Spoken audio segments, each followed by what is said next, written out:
Magandang araw sa inyong lahat. Ako nga pala si Ate RJ. Naaalala niyo ba kung paano nanginginig ang mga kamay ni Ara at Miko sa part 2? Ngayon, lumipas na ang 2 oras, ubos na ang kape. Tunaw na ang yelo. Pero ang usapan, wala pa rin katapusan.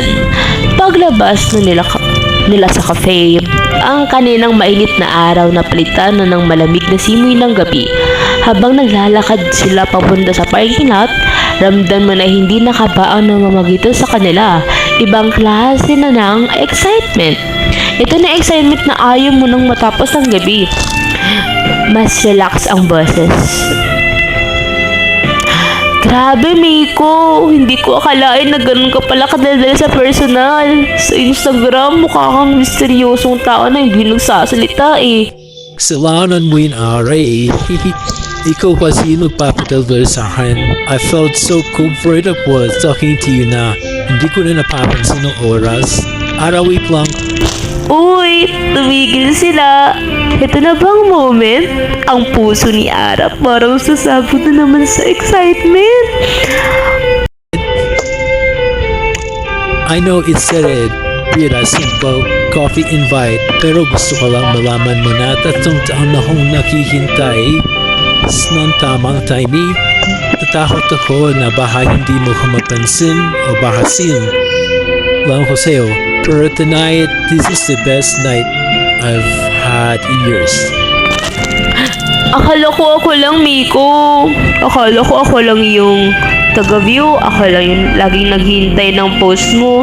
I was excited and terrified at the same time nung nag-message ka.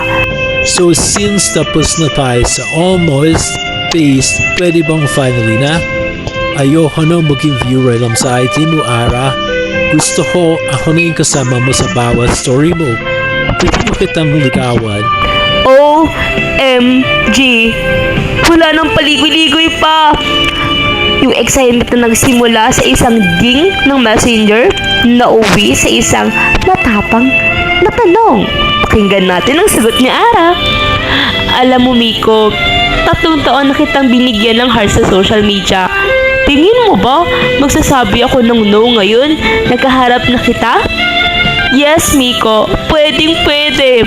At doon sa ilalim ng between at sa tabi ng isang lumang coffee shop, ang almost ni Ara at Miko ay naging finally.